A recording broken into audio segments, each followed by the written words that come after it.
वज्रेश्वरी भिजत फक्त फिरायला. तसंच पावसात भिजले नव्हते, पाऊस आल्यापासून चले उन्हात चाल.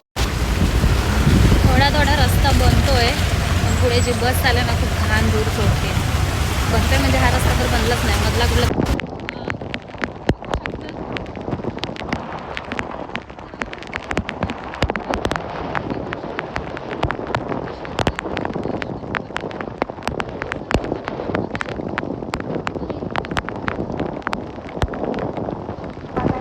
आता आम्ही वडापाव खायला थांबलोय आणि चाय. हा टायमिंग बघा, 6 वाजून 7 वाजायला आले आणि वज्रेश्वरी चाललोय. आणि हिला अजून वडापाव खायचे आहे, ह्याला चाय पियायची आहे. चाय वडापाव त्या दोघांना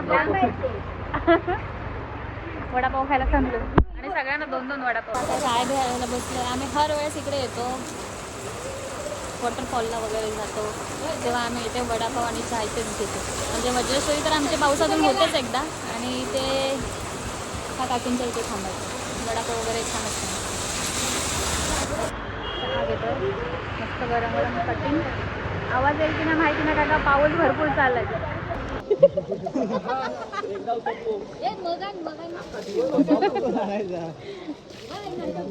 ते घे, त्याच्याकडे काय आहे ते. त्या पोरांना हकलवते ही बाई, उठवते सगळ्यांना.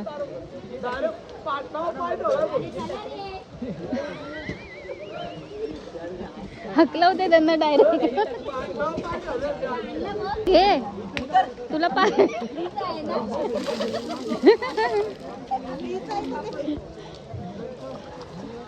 हकलवलं ना त्यांना सगळ्यांना. आता डोकी मारते कोण. घे गरम पाण्याच्या कुंड्यात, पाणी खूपच गरम आहे. पाण्यात उठूच वाटत नव्हतं. म्हातारी परली तिथं. बोल बोल. म्हातारी परली तिथं आणि कोंबऱ्यासारखी तरफरत होती. कोंबड्यासारखी ना, कोबऱ्यासारखी तरफरत होती. कोंबऱ्यासारखी.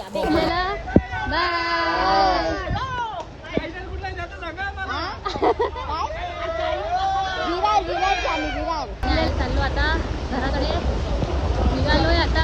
आज आलेले मंदिरातच आम्ही आलेले जायला, पण मंदिरात जायला नाही भेटला, कारण का ओल्या अंगावरती मंदिरात घेत नाही, अलाव करत नाही.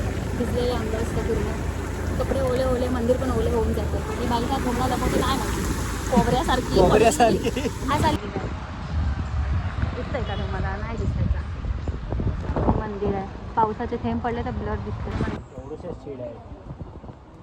आम्हाला काय आत जाऊन देणार नाही, पण आम्ही दर्शन घेतोय. तरी पण आईच्या मंदिरात आलोय, लांबूनच पाया पडतोय. शेवटी आईने आम्हाला मंदिरात बोलवलंच दर्शनासाठी, कारण का आम्ही बाहेरच उभे होते दर्शन घ्यायसाठी. पण तिथले पुजारी वगैरे म्हटले की नाही, तुम्ही आतमध्ये येऊ शकता, चालेल भिजलेले असलात तरी.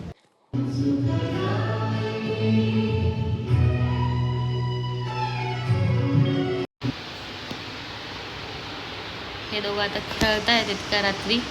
आम्ही आज आणि आता झोपतोय, लेट आलोय खूप. हे लोक टी व्ही बघतात, टी व्ही लावून, पण आम्ही झोपतोय. आणि thank you for watching my video. Subscribe करा, लाईक करा आणि बेल आयकॉनचा बटन दाबायला विसरू नका.